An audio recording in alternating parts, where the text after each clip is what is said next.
지난 시간 우리는 예수께서 세우신 12사도를 함께 살펴봤습니다. 예수는 자신을 따르는 이 제자들의 무리 가운데에서 12명을 골라서 사도로 세우셨습니다. 여러분, 제자가 아닙니다.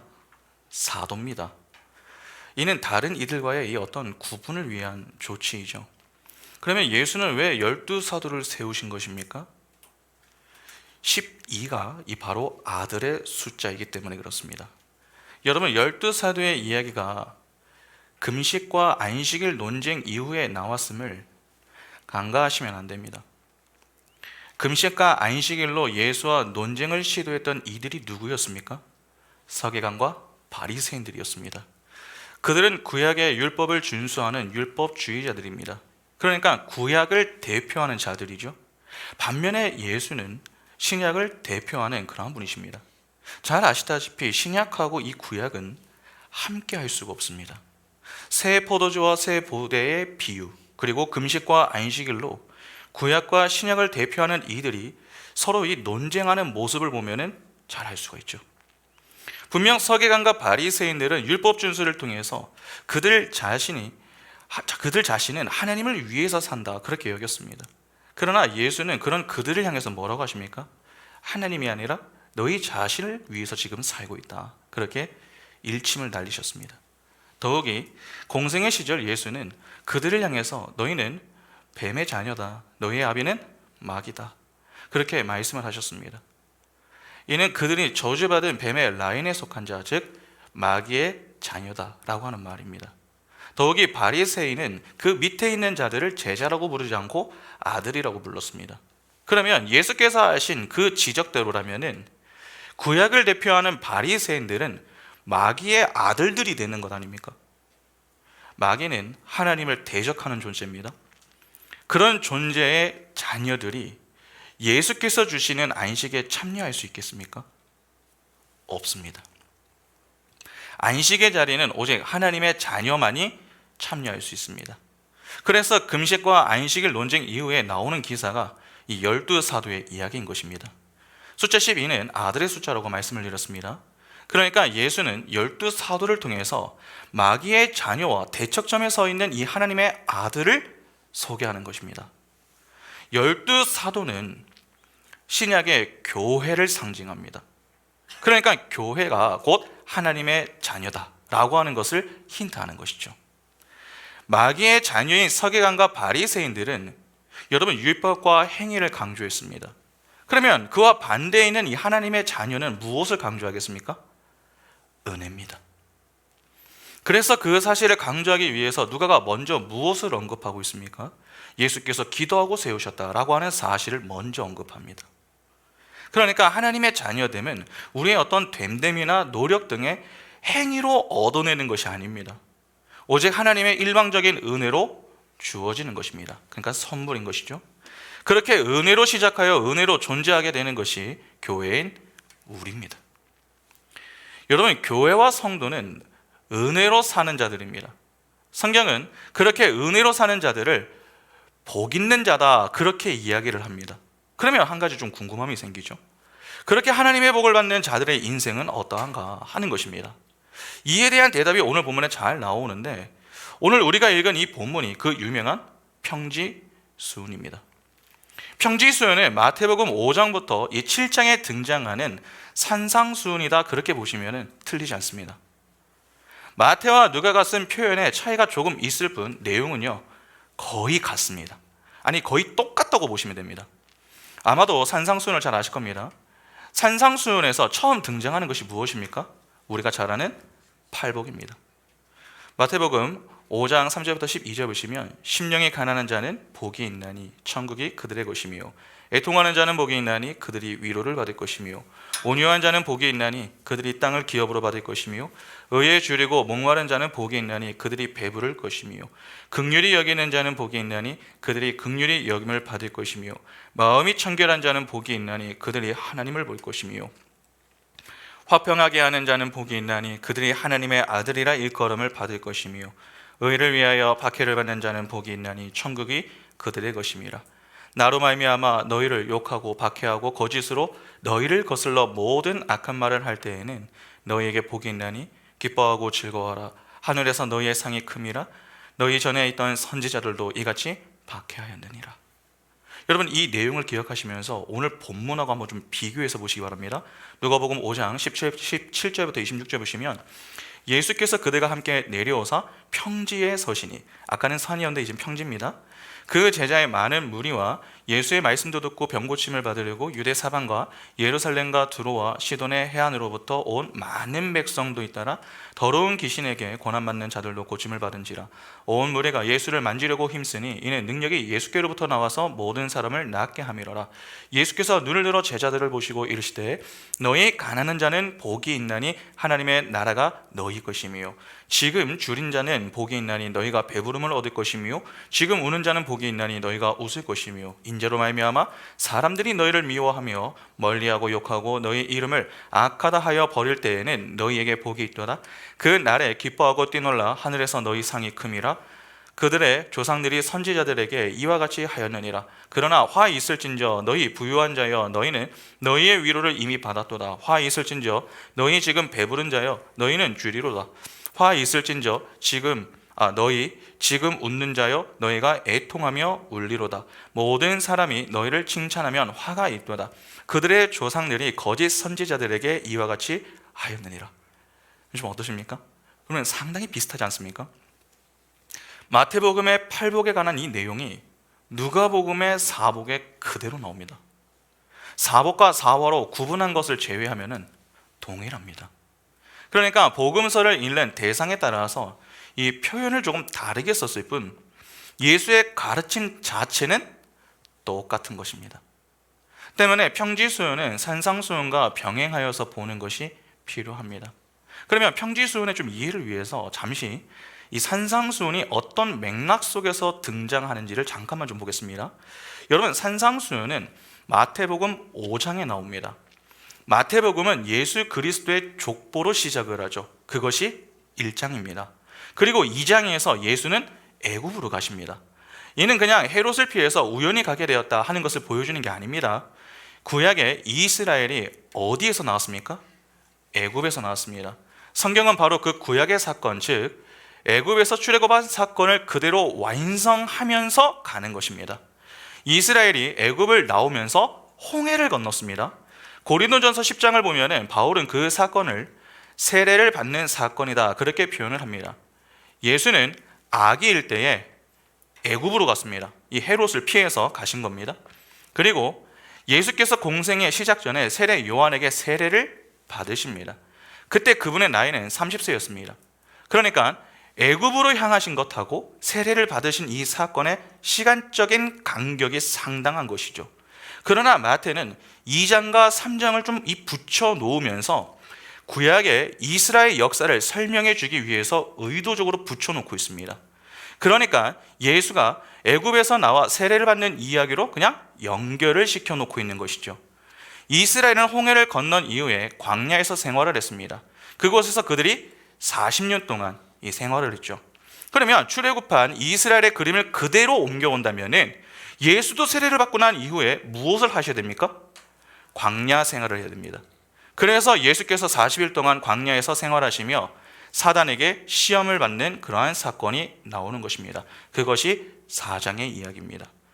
하나님은 광야 생활을 하는 이스라엘을 시험하셨습니다. 그 시험의 내용이 무엇입니까? 신명기 8장 2절과 3절 보시면 내 하나님 여호와께서 이 40년 동안에 내게 광야길을 걷게 하신 것을 기억하라. 이는 너를 낮추시며 너를 시험하사 내 마음이 어떠한지 그 명령을 지키는지 지키지 않는지 알려 하시며 너를 낮추시며 너를 줄이게 하시며 또 너도 알지 못하며 내 조상들도 알지 못하던 만나를 내게 먹으신 것은 사람이 떡으로만 사는 것이 아니요 여호와의 입에서 나오는 모든 말씀으로 사는 줄을 내가 알게 하려 하심이니라. 바로 이것입니다. 사람이 떡으로만 사는 것이 아니라 하나님의 말씀으로 산다 하는 것이었습니다. 그러나 이스라엘은 그 시험을 통과하지 못했습니다. 그래서 첫 세대인 60만 명이 2명을 제외하고는 다 죽게 됩니다. 그러나 예수는 어떻습니까? 동일한 시험 앞에서 실패를 반복하지 않으셨습니다. 그분은 시험을 통과하셨고 완성하셨습니다. 그리고 산으로 향하신 것이죠. 산에서 제자들에게 어떻게 살아야 하는가 하는 것을 가르쳐 주신 것입니다. 그것이 산상수훈입니다. 5장부터 나오는. 이스라엘이 여러분 광야 생활을 하면서 시내 산으로 가지 않았습니까? 그 시내 산에서 받은 것이 율법입니다. 하나님의 은혜로 구원받은 이스라엘이 이 땅에서 어떻게 살아야 하는가 하는 것을 교훈할 목적으로 주어졌던 것이 율법입니다. 구약에서 이스라엘 백성이 어떻게 살아야 하는가를 율법을 주신 그러한 사건이 시내산 사건이다. 그렇게 본다면은 신약에서 그리스도께서 완성하신 그 여정에서의 산상수훈은 예수로 인해 들어가게 되는 하나님의 나라에서 택한 백성이 어떻게 살아야 하는가 하는 것에 대한 행동 지침이다. 그렇게 볼 수 있습니다. 여러분, 산상수훈하고 평지수훈은 다르지 않다고 말씀을 드렸습니다. 같은 이야기입니다. 그러면 주께서 평지수훈을 하신 이유도 무엇과 관련이 있겠습니까? 하나님의 은혜로 하나님의 나라에 들어간 자들, 즉 하나님의 자녀들이 어떻게 살아야 하는가 하는 것에 관한 행동 지침이다. 그렇게 볼 수 있습니다. 그래서 평지수훈 직전에 등장하는 것이 12사도의 이야기인 것입니다. 하나님의 은혜로 하나님의 아들이 된 자들이 12사도입니다. 12사도는 교회를 상징한다고 했습니다. 교회의 머리는 예수 그리스도이시고 그분의 몸이 교회입니다. 예수 안에서 예수와 연합된 자들이 교회입니다. 그러면 교회는 여러분 어디에 있는 자들입니까? 하나님의 나라에 있는 자들이죠. 레위의 이야기를 통해서 우리는 서로 다른 이들이 섞이지 못한다 하는 것을 봤습니다. 마귀의 자식은 율법이라는 행위를 앞세워서 예수를 비난하고 논쟁을 시도했습니다. 그러니까 진리를 가르쳐주며 잔치에 초대를 해도 그것을 거부하는 것이죠.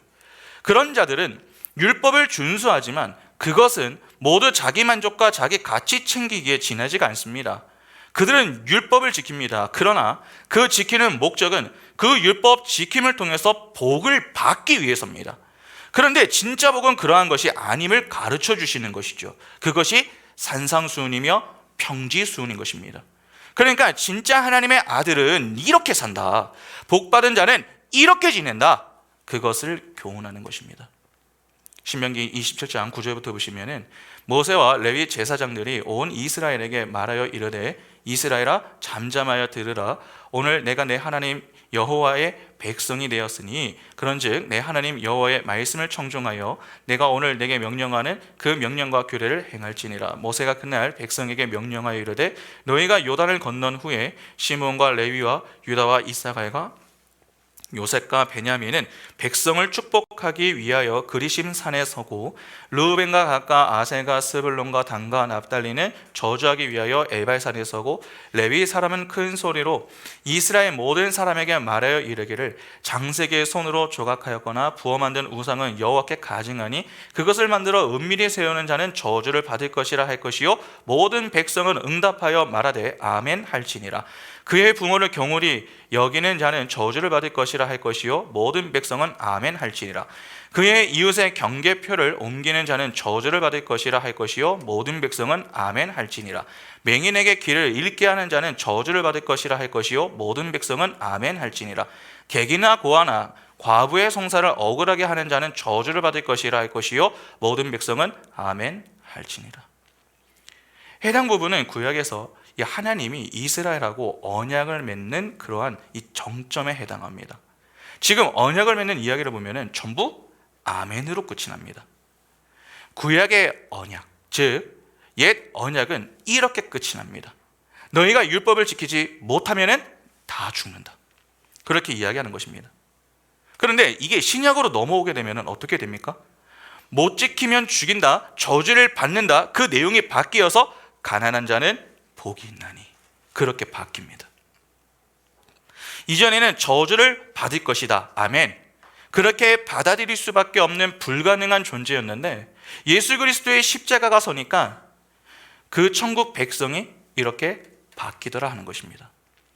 산상수훈에 나오는 팔복을 보면은 마치 어떤 상태가 되어야만 복을 받을 수 있는 것처럼 번역을 해놨습니다. 그러나 원문에 따르면은 어떤 상태가 되어야 복이 있다 하는 내용이 아닙니다. 복이 있는 너희는 그러한 상태가 된다. 이게 맞습니다. 그러니까 하나님의 나라에서 아버지와 함께하는 이들은 아버지가 주신 생명을 가지고 그러한 자리로, 그러한 상태로 향하게 된다는 것이죠. 여러분, 그게 팔복입니다. 팔복이 그렇다면 오늘 본문에 나오는 사복과 사화도 그러한 관점으로 보기 충분하지 않겠습니까? 그러면 그러한 이해를 가지고 여러분 사복과 사화를 한번 보시기 바랍니다. 지금 누가가 이야기하는 사복과 사화는요, 서로 쌍을 이루고 있습니다. 사복은 가난한 자, 줄인 자, 우는 자, 미움을 받는 자입니다. 그런데 사화를 보면 어떻습니까? 부유한 자, 배부른 자, 웃는 자, 칭찬받는 자입니다. 서로 대조를 이루는 방식으로 사복과 사화를 다루고 있습니다. 오늘은 그 중에 첫 번째 내용을 좀 보려고 합니다. 여러분, 첫 번째 내용으로 등장하는 복과 화는 가난과 부유입니다. 20절에서 누가는 가난한 자는 복이 있나니 하나님의 나라가 너희 것이다, 그렇게 말씀을 하십니다. 여러분, 이 말이 무슨 말입니까? 가난하고 검소하게 사는 자만이 하나님 나라에 들어갈 수 있다 하는 말입니까? 실제 가난이라고 번역이 된 이 단어는요, 경제적인 가난에 이 사용되는 용어가 맞습니다. 그러면 진짜 예수는 가난한 자들을 염두하고서 이렇게 말씀을 하신 겁니까? 아닙니다. 마태복음 5장 3절을 보시면 심령이 가난한 자는 복이 있나니 천국이 그들의 것이며, 마태는 심령의 가난함을 이야기합니다. 그러니까 누가는 좀 이 큰 덩어리, 포괄적인 측면에서의 가난을 이야기한 것이라면 마태는 그 가운데 보다 좀 구체적인 부분으로 심령의 가난을 제시한 것입니다. 결국 누가 역시 마태가 이야기하는 심령의 가난을 염두하고서 이야기를 하고 있는 것입니다. 그러면 심령의 가난이 무엇입니까? 성경에서 말하는 심령의 가난은 나의 영적 가난함을 인정하고 수긍하는 것을 의미합니다. 내 안에서는 죄밖에 나올 것이 없음을 겸손하게 인정하는 것이죠. 하나님의 도움 없이는 절대 하나님의 나라에 들어갈 수 없는 존재임을 확실하게 자각하는 것입니다. 그래서 가장 먼저 등장하는 것이 가난입니다. 이는 하나님의 자녀가 된 교회와 성도의 신앙생활의 본질과 핵심을 정확하게 보여줍니다. 하나님과의 관계가 회복이 된 자는 하나님이 주시는 복을 받습니다. 예수 그리스도로 인한 이 영생의 복을 받는 것입니다. 그 복을 받은 자는 그때부터 신앙생활을 시작합니다. 그 생활을 통해 교회가 서서히 향하게 되는 자리가 바로 심령이 가난해지는 자리입니다. 다시 말해서 육적인 인간의 죽음을 향해 가게 된다 하는 것입니다. 주로 사람들은 심령의 가난을 좀 오해를 합니다. 이를 그냥 미덕 정도로 이해를 하는 경우가 많죠. 그러니까 교만이나 욕심 등을 좀 버린 어떤 겸손의 마음 정도로 이해를 하려고 하는 것입니다. 그러나 그러한 것들은 여러분 하나님의 은혜가 아니어도요, 조금만 훈련하고 수행과 고행으로 노력을 하면은 충분히 할 수 있는 것입니다. 그러니까 굳이 하나님을 경외하지 않아도 할 수 있다는 것이죠. 그리고 그렇게 하는 것은 엉뚱한 결과를 낳습니다. 한번 생각해 보시기 바랍니다. 세상에서 말하는 겸양이라고 하는 것은 결국 그것을 하는 자가 인정을 받지 않습니까? 예를 들어서 무수유를 강조했었던 법정 스님과 같이 누군가가 무수유의 삶을 추구했습니다. 그러면 그러한 행위를 한 그 사람이 칭찬을 받는 겁니다. 야, 정말 건소하게 사는구나, 참으로 기감이 된다, 그렇게 말입니다. 그리고 그것이 어떤 하나의 이 표준이 되어서 그것으로 남을 비판하는 척도가 되기도 합니다. 왜냐하면 인간이 열심을 내어 성취해낸 열매가 되기 때문이죠. 그래서 그러한 것을 열매로 맺지 못한 자들의 게으름을 얼마든지 책망할 수 있습니다. 그러나 심령의 가난은 다릅니다. 자신의 무기력함을 한탄하는 것입니다. 그리고 외부의 도움을 구하는 것이기 때문에 남과의 비교를 통해서 이 우월감을 챙기거나 삶의 표준으로 두고 남을 쉽게 판단할 수 없습니다. 내가 심령을 가난하게 하겠다, 그렇게 결단한다고 해서 가난해지는 것이 아닙니다. 심령의 가난은 자기 존재 자체에 대한 새로운 발견과 깨달음입니다. 하나님 없는 존재들의 유한함과 불가능함을 알게 되는 것입니다. 그래서 심령의 가난을 깨닫게 되면 저절로 하나님, 저를 좀 도와주십시오, 그렇게 부르짖는 자리로 향하게 됩니다. 세상의 겸양은 인간의 육신에서 나오는 것입니다. 그러나 심령의 가난은 성령으로부터 시작이 됩니다. 그러니까 심령의 가난은 자아의 무너짐과 부정인 것이고 육적 인간성의 붕괴라고도 할 수 있습니다. 그래서 세상 사람들이 말하는 겸양과 성경이 이야기하는 심령의 가난함은 완전히 다릅니다. 내 자아가 부정되는 것 없이 어떻게 바울이 했었던 그런 유명한 말 있지 않습니까? 내가 죄인 중에 괴수입니다. 여러분, 이런 고백이 어떻게 나올 수 있습니까? 만일 자기 부인 없이 그런 고백을 한다면 그것은 남들에게 보여주기식의 연기에 지나지 않는 것입니다. 그러니까 그것이 바리새인들이 보인 외식의 모습인 것입니다. 이사야 41장 17절부터 보시면 가련하고 가난한 자가 물을 구하되 물이 없어서 갈증으로 그들의 혀가 마를 때에 나 여호와가 그들에게 응답하겠고 나 이스라엘의 하나님이 그들을 버리지 아니할 것이라. 내가 헐벗은 산에 강을 내며 골짜기 가운데에 샘이 나게 하며 광야가 못이 되게 하며 마른 땅이 샘 근원이 되게 할 것이며 내가 광야에는 백향목과 시띠임 나무와 화석류와 들 감람나무를 심고 사막에는 잣나무와 소나무와 황양목을 함께 두리니 무리가 보고 여호와의 손에 지으신 바요 이스라엘의 거룩한 이가 이것을 창조하신 바인 줄 알며 함께 헤아리며 깨달으리라. 여러분, 여기 가난한 자가 나옵니다. 갈증이 나고 배가 고파서 부르짖을 때에 하나님이 그들에게 응답하신다고 하십니다. 20절에 그 이유가 나오는데 그 이유가 무엇입니까? 여호와를 창조주로 인정하고 모든 것이 하나님의 손에서 지어짐을 알게 하기 위해서라고 합니다. 하나님의 백성들이 신앙생활을 통해서 내가 내 힘으로 하나님을 따르는 게 아니라 하나님의 은혜로 하나님을 따르는 것이구나. 내가 힘을 내어서 하나님 앞에 나가는 그러한 존재가 아니라 하나님이 내 힘이 되시니 나는 그분 뒤에서 그분을 그냥 조용히 따르는 것이 맞는 거구나. 그것을 알고 하나님 앞에서 항복하는 자가 되라고 마음을 가난하게 만드신다는 것입니다. 그래서 하나님의 복을 받은 자들은 서서히 심령이 가난해지게 됩니다. 그것이 모든 성도의 신앙 출발점입니다. 나는 하나님의 은혜로 사는 자다. 그것을 인정하게 하기 위해서 그들의 심령을 부유하게 하지 않으시고 가난하게 하신다는 것입니다. 이사야 61장 1절부터 3절 보시면 주 여호와의 영이 내게 내리셨으니 이는 여호와께서 내게 기름을 부으사 가난한 자에게 아름다운 소식을 전하게 하려 하심이라. 나를 보내사 마음이 상한 자를 고치며 포로된 자에게 자유를 갇힌 자에게 노임을 선포하며 여호와의 은혜의 해와 우리 하나님의 보복의 날을 선포하여 모든 슬픈 자를 위로하되 무릇 시온에서 슬퍼하는 자에게 화가를 주어 그 죄를 대신하며 기쁨의 기름으로 그 슬픔을 대신하며 찬송의 옷으로 그 근심을 대신하시고 그들이 의의 나무 곧 여호와께서 심으신 그 영광을 나타낼 자라 일컬음을 받게 하려 하심이라. 여러분, 여호와는 가난한 자에게 복음을 전하게 하셨다라고 합니다. 3절을 보면은 그들에게 의의 나무, 즉 여호와가 심으신 여호와의 영광을 나타내어서 여호와의 열심을 찬송하게 하기 위해서입니다. 그러니까 하나님은 창세전에 신령한 복으로 복을 주어서 자기 백성을 이 땅에 내려보내서 심령이 가난한 자로 만드시는 것은 그들이 다른 것 말고 오직 하나, 여호와의 영광만 찬송하게 하려고 그렇게 하신다는 것입니다.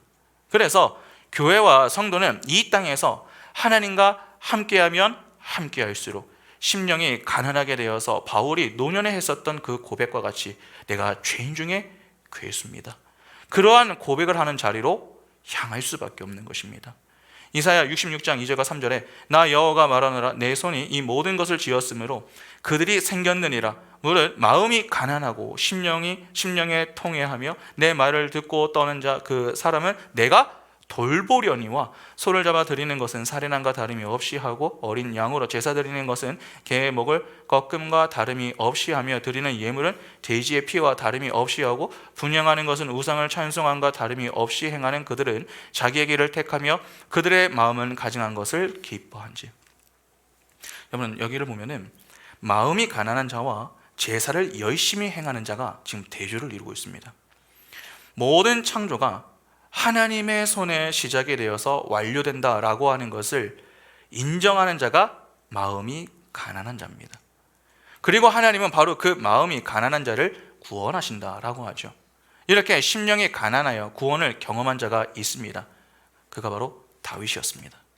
시편 40편 17절 보시면 나는 가난하고 궁핍하오나 주께서는 나를 생각하시오니 주는 나의 도움이시오 나를 건지시는 이시라 나의 하나님이여 지체하지 마소서.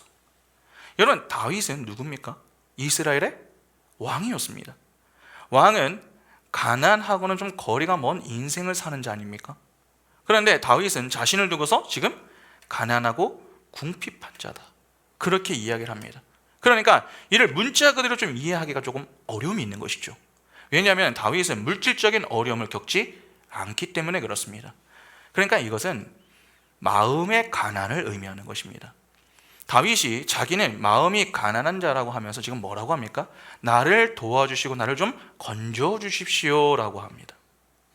그러면 다윗은 지금 어디에서 건져달라고 하는 겁니까? 어디입니까? 죄입니다. 죄에서 건져내 주십시오, 그렇게 부르짖는 것입니다. 그것이 바로 심령이 가난한 자의 외침입니다. 그러면 그가 왜 이러한 간구를 하게 된 것입니까? 여러분, 다윗이 살면서 다양한 실수를 했지만 성경은 크게 두 가지의 좀 이 잘못을 강조하고 있습니다. 하나는 바세바를 범한 사건이고 다른 하나가 인구조사입니다. 그 중에 바세바 사건을 한번 좀 생각해 보시기 바랍니다. 그가 충신인 우리아의 아내를 범했습니다. 단지 범한 정도가 아니라 그 일로 거짓말을 하고 충신 우리아까지 죽게 만들었습니다. 다윗으로 인해서 이 바세바가 임신을 하여 아이를 낳았습니다. 그러나 다윗은 아무 일 없었다는데 그냥 평범하게 살았죠. 이에 하나님은 나단 선지자를 보내서 그의 죄를 다 폭로해 버리십니다. 그러자 다윗이 자신의 실체를 깨닫고 하나님 앞에 나와 도움을 구하면서 지은 시가 하나가 있었는데 그것이 바로 시편 51편입니다. 시편 51편 1절부터 3절 보시면 하나님이여 주의 인자를 따라 내게 은혜를 베푸시며 주의 많은 긍휼을 따라 내 죄악을 지워주소서. 나의 죄악을 맑게 씻으시며 나의 죄를 깨끗이 제하소서. 물은 나는 내 죄가를 아오니 내 죄가 항상 내 앞에 있나이다. 여러분, 여기를 잘 보면은 죄가 막 등장을 합니다. 개역개정은 전부 죄 이렇게 그냥 번역을 해놨습니다. 그러나 원문으로 보면은 이 단어들이 조금씩 다릅니다. 어떤 것들은 죄들이라고 복수로 썼다가 또 어떤 것은 죄, 그냥 단수로 쓰기도 합니다. 이는 다윗이 정신이 없어가지고 그냥 입술에서 나오는 대로 막 고백을 하는 게 아닙니다.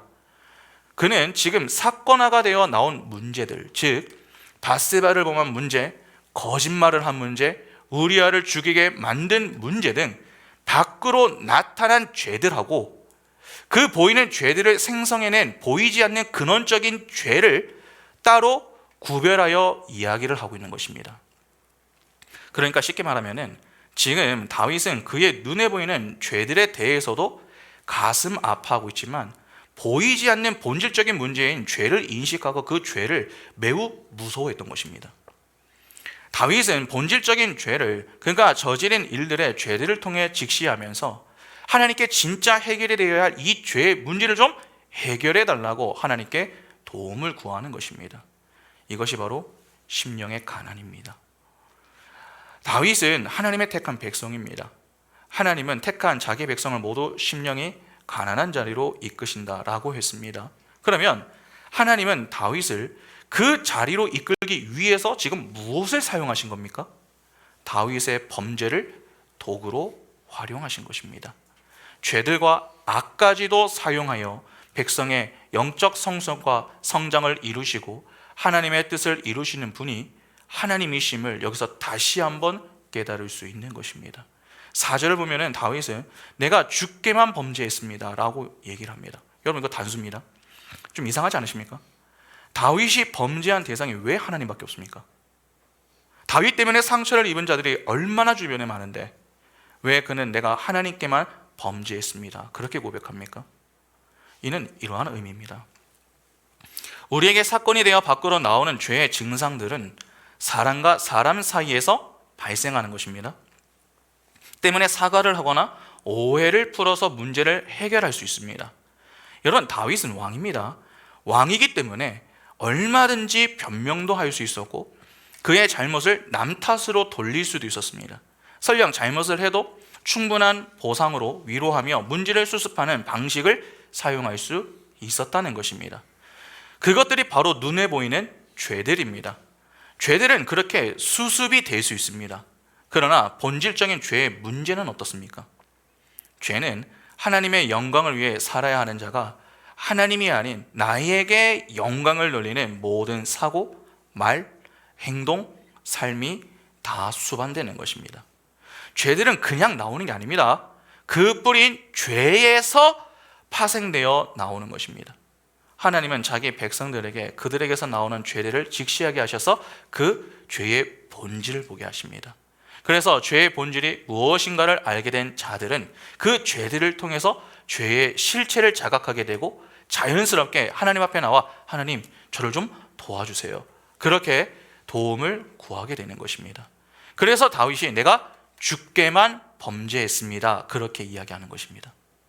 그러니까 지금 다윗은 자신의 무력함을 하나님 앞에서 겸손히 인정하는 것이죠. 시편 51편 6절 보시면 보소서 주께서는 중심이 진실함을 원하시오니 내게 지혜를 은밀히 가르치시리이다. 하나님이 범죄한 다윗에게 요구하시는 것은 진실입니다. 이는 하나님 저는 죄인입니다. 그런 진실된 고백과 믿음이다 라고 하는 말이죠. 다윗에게 어떤 해결책을 요구하시는 게 아닙니다. 자신의 죄를 겸손히 인정하고 그 죄를 해결하실 수 있는 유일한 분이신 하나님을 믿으라 하는 것입니다. 그래서 그 밑에 6월절 어린 양이 등장합니다. 한번 볼까요? 시편 51편 7절부터 9절 보시면 우슬초로 나를 정결하게 하소서. 이 우슬초가 중요합니다. 내가 정하리이다. 나의 죄를 씻어주소서. 내가 눈보다 희리이다. 내게 즐겁고 기쁜 소리를 들려주시사 주께서 꺾으신 뼈들도 즐거워하게 하소서. 주의 얼굴을 내 죄에서 돌이키시고 내 모든 죄악을 지워주소서. 여러분 지금 다윗이 뭐라고 합니까? 자신의 죄를 정하게 할 수 있는 것은 우슬초밖에 없다라고 합니다.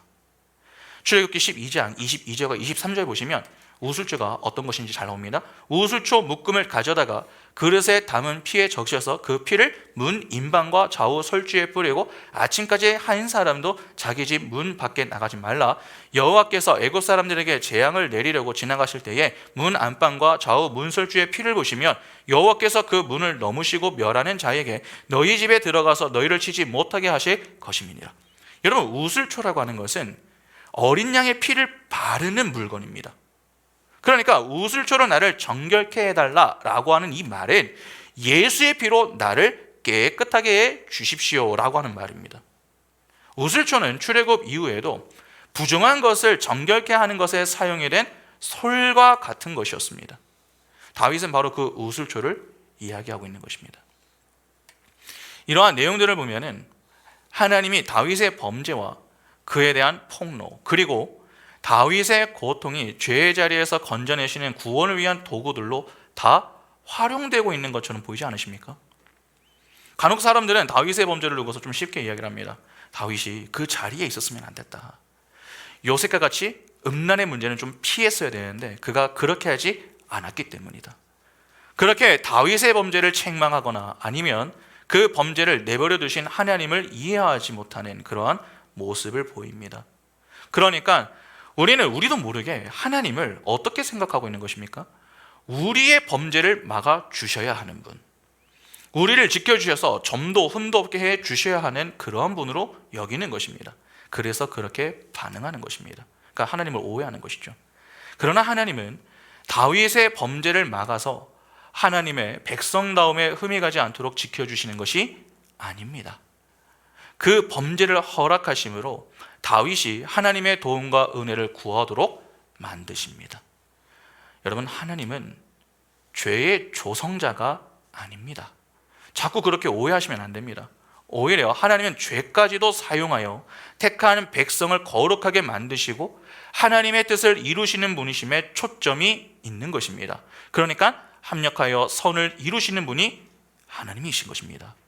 많은 이들이 자꾸 다윗이 그 문제를 이겨내야 한다라고 하지만 다윗 정작 본인은 그렇지 않다고 이야기합니다.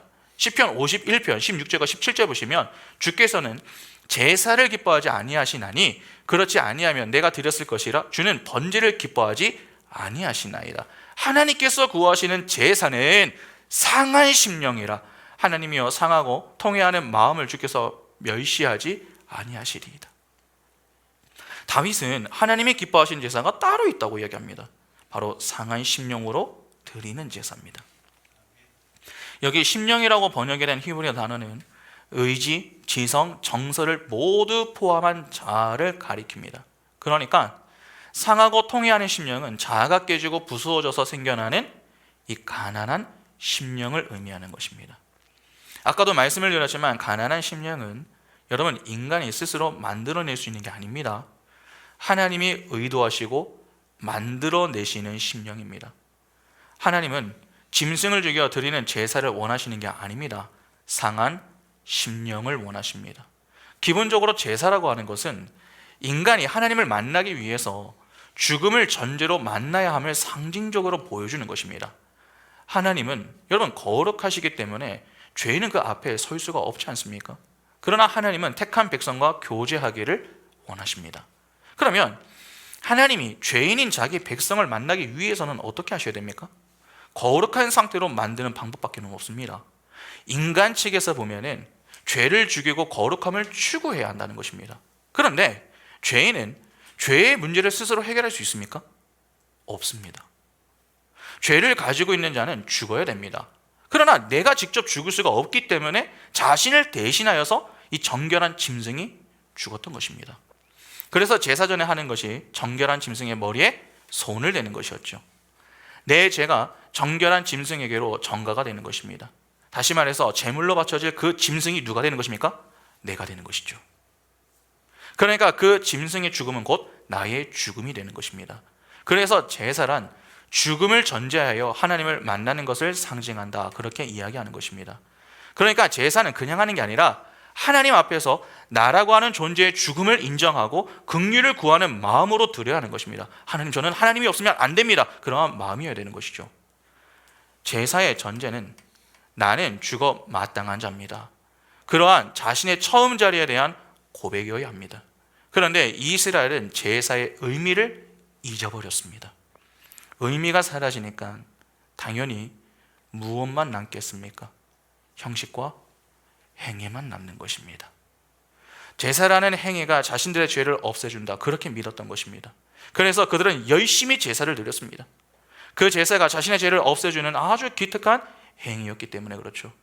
그러나 그들의 행위는 거룩한 행위로 그들의 보이지 않는 추악함, 즉 자존심을 챙겨보려고 하는 노력에 지나지 않았습니다. 하나님은 바로 그러한 제사를 원치 않으신다는 것입니다. 그러니까 예배도 여러분 하나님 받으시는 예배가 있고 받지 않으시는 예배가 있는 것입니다. 여러분 노력이 필요하지 않다는 말이 아닙니다. 성령은 우리 안에 소원을 두고 행하게 하시기 때문에 우리 안에 그러한 노력이 없는 것은 이상한 것입니다. 성령은 예수를 생각나게 하시고 우리를 예수께로 인도해 가십니다. 그러면 당연히 우리는 누구에게 가까이 가겠습니까? 예수 그리스도, 즉 복음입니다. 그래서 은혜에 붙들린 자는 점점 복음을 붙들고 살아갈 수밖에 없습니다. 예배를 대충 할 수가 없습니다. 예배에 대한 사모함이 있습니다. 말씀과 기도 그리고 찬양의 뜨거움이 있다는 것입니다. 그러면 오늘 본문을 보시기 바랍니다. 여러분 본문을 잘 보시면 가난한 자하고 지금 대조를 이루고 있는 자가 누굽니까? 부유한 자입니다. 심령이 가난한 자가 자기 부인을 통해서 하나님의 은혜를 구한다면 여러분 심령이 부한 자는 어떠하겠습니까? 자기 주장을 통해서 자신의 행위의 가치를 부여하고 그 행위를 의지하며 사는 것입니다. 다시 말해서 힘의 원리에 젖은 가짜 기독교에서 복을 받은 자들은 하나님께 이 땅의 것들을 풍성히 받아 부유한 자가 되는 그러한 자들인 것입니다. 율법을 열심히 지킵니다. 그러나 그 행위로 얻고자 하는 것은 부유해지는 것입니다.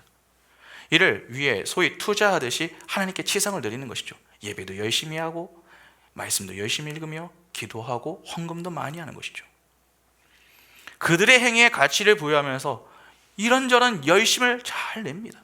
그러나 그 모든 것을 통해 얻고자 하는 것은 하나님의 영광이 아닙니다.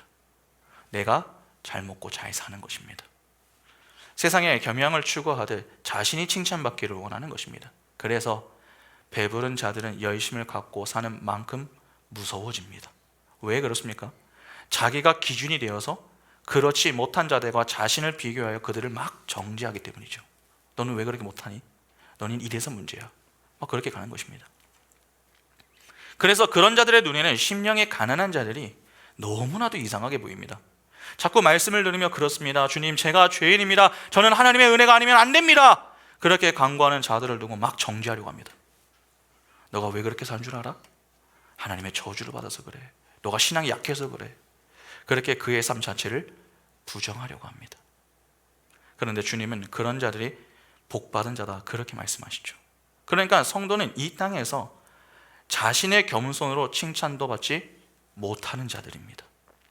사실 우리는 이 심령의 가난보다는 심령의 부유함을 선호합니다. 다시 말해서 가난하기보다는 부자가 되고 싶어 한다는 것이죠.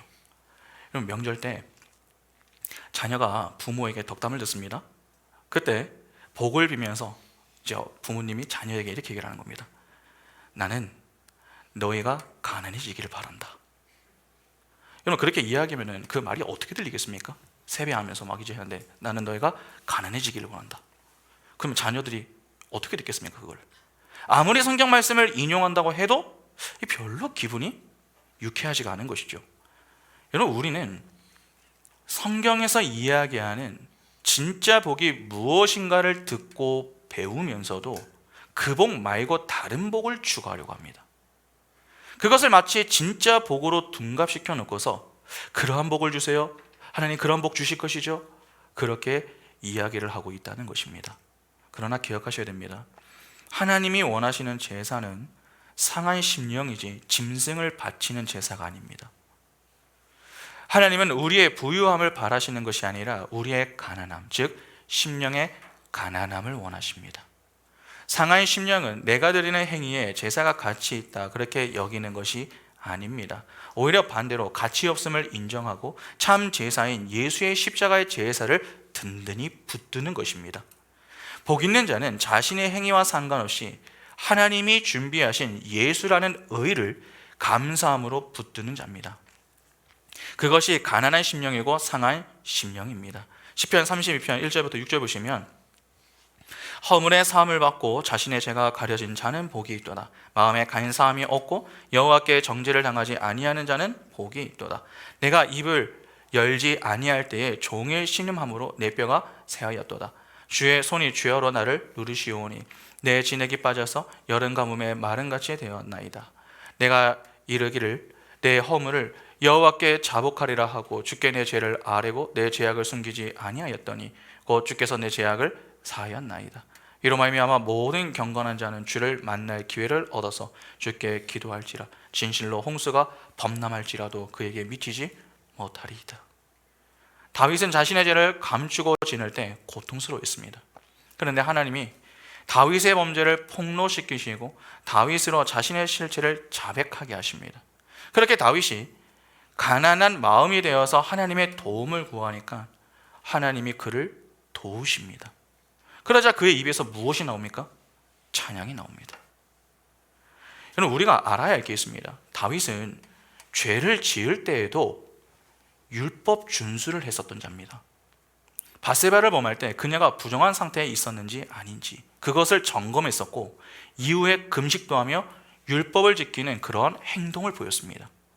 그러니까 율법이라는 제사로 하나님 앞에 어떻게든 나서보려고 애를 썼던 것이죠. 그러나 그렇게 해도 그의 마음은 나아지지가 않았습니다. 힘이 들었고 괴로웠습니다. 그냥 겉으로는 아무렇지 않은 척하며 지낼 뿐 실제로는 그럴 수가 없었던 것입니다. 여러분, 생각해 보시기 바랍니다. 영적으로 예민하게 되면 무엇에 대해서도 예민해지게 됩니까? 죄에 대해서도 예민해지게 됩니다. 구원을 받았다고 해서 죄를 짓지 않는 게 아닙니다.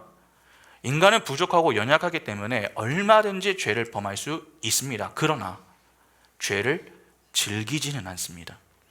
죄를 즐기지 않는다는 것은 죄에 대한 불편함이 있다는 것입니다.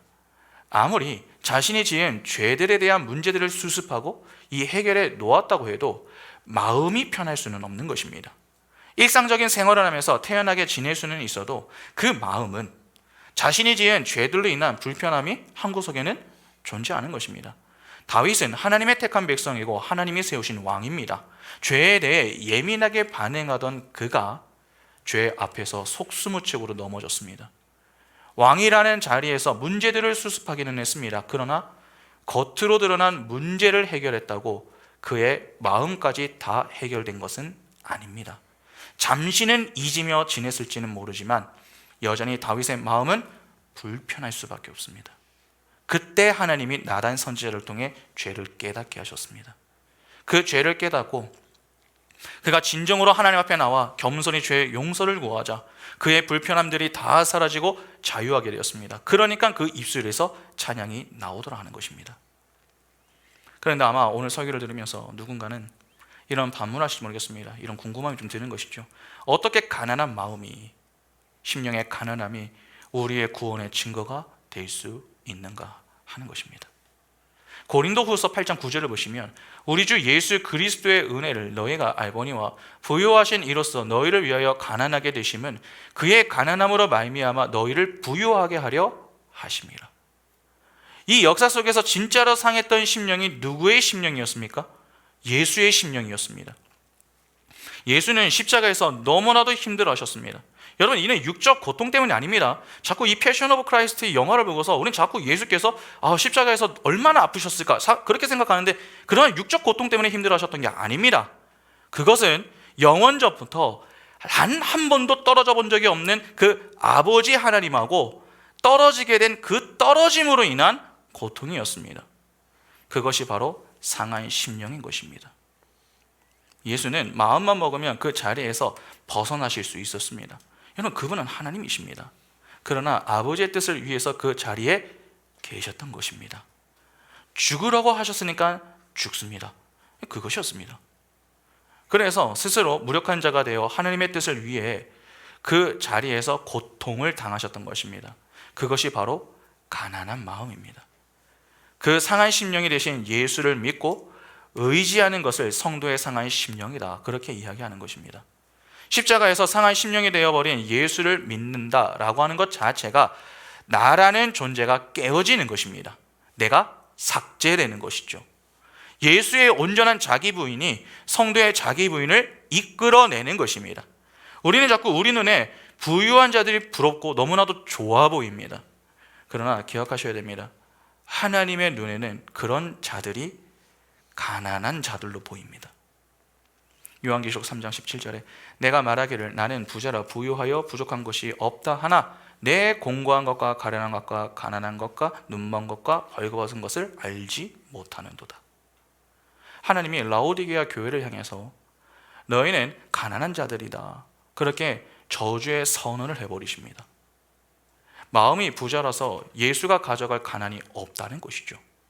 그러니까 자연히 예수가 부어주실 풍요의 자리도 비어있지 않았던 것입니다. 그것을 깨부수는 것이 여러분 신앙생활입니다. 자꾸 우리가 가지고 있는 것에 하나님의 것을 쌓는 게 아닙니다. 우리가 가지고 있는 것을 부수고 하나님의 것으로 채우는 것이 신앙생활입니다. 신앙생활은 하나님의 도움을 받아서 힘을 쌓는 게 아닙니다. 오히려 자신의 힘을 빼고 하나님께 우리의 모든 것을 맡기는 것입니다. 그것이 올바른 신앙생활이요 하나님이 기뻐하시는 신앙생활인 것입니다. 그러나 그렇지 않고 자신의 힘과 노력과 의지를 근거하여 살겠다고 나서는 자들은 반드시 다른 이들을 정죄하고 판단하며 비판하게 됩니다. 요한 3서 1장 9절과 10절 보시면 내가 두어 자를 교회에 썼으나 그들 중에 으뜸되기를 좋아하는 디오드레베가 우리를 맞아들이지 아니하니 그러므로 내가 가면 그 행한 일을 잊지 아니하리라. 그가 악한 말로 우리를 비방하고도 오히려 부족하여 형제들을 맞아들이지도 아니하고 맞아들이고자 하는 자를 금하여 교회에서 내쫓는도다. 여러분, 교회 안에 이 디오드레베라고 하는 자가 있습니다. 으뜸되기를 좋아해가지고 다른 이들을 막 평가하는 것이죠. 이런 자들이 바로 자신의 힘으로 신앙생활을 해보겠다고 나서는 이들입니다. 그런 자들은 다른 이들이 자기보다 나은 평가를 받는 것을 좋아하지 않습니다. 이들은 윤리 도덕적으로는 남들보다 나을지 모릅니다. 그러나 하나님께는 인정을 받지 못합니다. 하나님은 우리의 죄들을 통해 죄의 문제를 보게 하시고 해결해 내시는 분이십니다. 여러분, 자꾸 남을 비난하거나 정죄하지 마시기 바랍니다. 하나님은 우리가 정죄하는 그 죄들을 통해 하나님의 일을 하고 계실지 모릅니다. 적절히 우리는 우리의 위치에서 죄의 자리에 자꾸 머물지 않도록 함께 기도하면서 적절하게 조언과 충고를 해 주어야 됩니다. 그러나 그것을 넘어서서 함부로 평가하고 정죄하는 것은 조금 조심할 필요가 있습니다. 그들의 죄를 지적하면서 나는 저렇게 안 해야지, 그렇게 자기 의지를 내세우며 나는 저 사람보다 나은 존재야, 그렇게 여기는 자들은 어떠한 면에서 하나님의 의를 무시하는 자, 하나님이 미워하시는 부유한 자일지도 모릅니다. 바리새인들이 기도할 때 어떻게 했습니까? 세리하고 같이 기도하는데 나는 내가 저 세리와 다른 것에 감사합니다. 근데 누가 인정받습니까? 세리의 기도가 인정을 받죠. 주님, 저는 죄인입니다. 그렇게 기도했던 세리의 기도가 인정을 받았습니다. 그러니까 보기 하는 화가 주어질 자들이 있습니다. 그래서 그렇게 율법을 열심히 지키고도 예수에게 욕을 먹은 것입니다. 스스로의 힘으로 죄들을 해결하겠다 그렇게 나서면은 여러분, 문제가 해결되는 것이 아니라 더 큰 죄를 지을 수도 있습니다.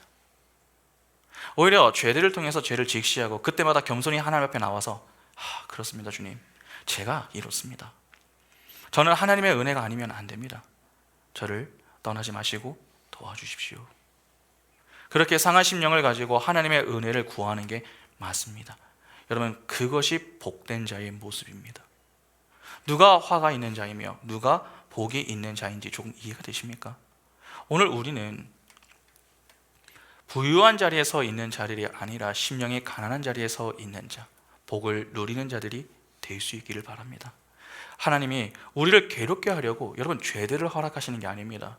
우리는 자꾸 괴롭다, 힘들다, 그만하고 싶다, 그렇게 죄들 때문에 불편하게 생각하는 경향이 있습니다. 그러나 하나님은 큰 그림을 그리고 계시는 분이십니다.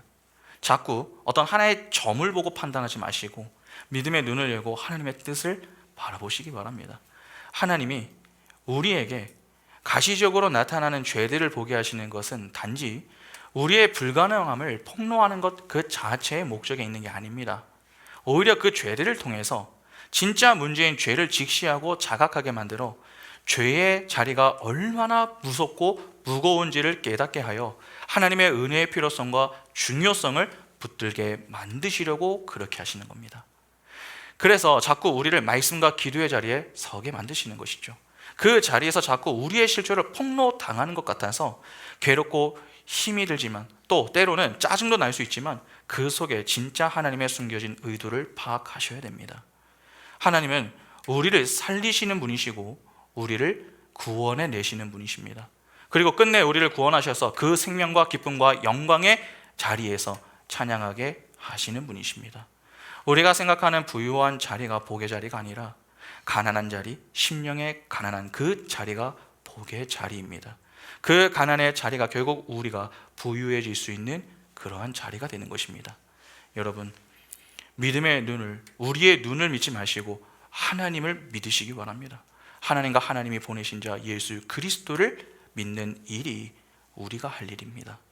그 예수는 우리를 부유한 자리로 인도하십니다. 화가 아니라 복의 자리로 인도하십니다. 그 가난의 자리로 밀고 가실 때에 자꾸 힘들다고만 생각하지 마시고 이 자리를 통과하여 우리를 어디로 인도하시려고 하시는가 하는 것을 생각하며 아버지의 의중을 이해하고 부르심에 합당한 인생을 바르게 살아갈 수 있는 복의 사람, 하나님의 자녀로 사는 은총이 있기를 바랍니다. 그리하여 하나님 나라에서 하나님과 함께하는 기쁨으로 늘 우리 입술에 감사함으로 하나님을 찬미하는 인생, 진짜 부유한 자의 인생을 사는 복이 우리 인생에 늘 충만할 수 있기를 간절히 소망합니다. 함께 찬양하겠습니다.